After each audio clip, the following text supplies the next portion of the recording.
Associate sponsor UltraTech cement. नाही, पहिल्यांदा बीड जिल्ह्याच्या सर्व मायबाप जनतेला मी हात जोडून विनंती करतो की आजचा दिवस लोकशाहीमध्ये फार महत्त्वाचा आहे, मतदानाचा आहे।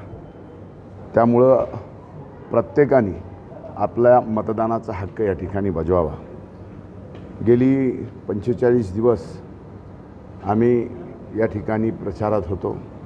स्वाभाविक आहे, आजचा दिवस 45 दिवसानंतरचा मतदानाचा म्हणजे मुख्य परीक्षेचा आजचा दिवस आहे। त्यामुळं एक निश्चित आहे की यावेळेससुद्धा बीड जिल्ह्यामध्ये जरी वेगवेगळ्या पद्धतीचं वातावरण असलं तरी बीड जिल्ह्याच्या मायबाप जनतेचा कल हा विकासाच्या मुद्द्यावर या ठिकाणी राहिलेला आहे।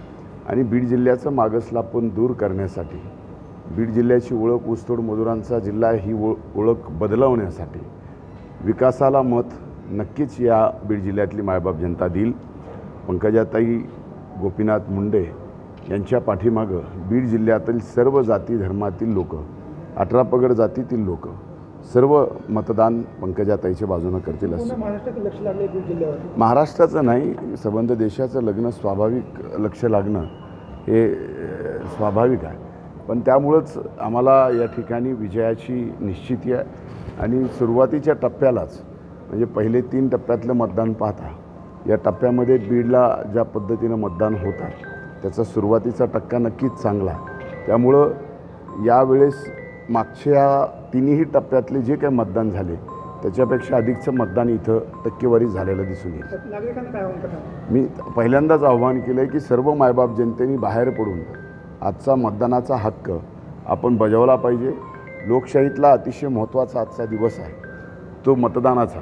आणि ज्यावेळेस जगातल्या सगळ्यात मोठ्या लोकशाही देशाच्या या ठिकाणी निवडणुका होतात त्यावेळेस देशाची जबाबदारी कुणाला द्यायची याचा निर्णय ज्यावेळेस होणार असतो त्यावेळेस देशातल्या मायबाप जनतेने बाहेर येऊन मतदान करणं आवश्यक आहे।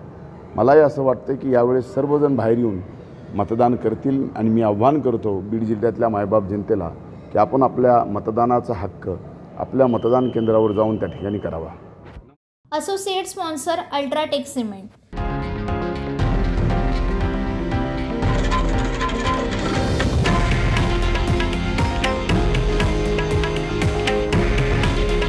हे आहे देशातील नंबर 1 न्यूज नेटवर्क आणि आपण पाहत आहात TV9 मराठी।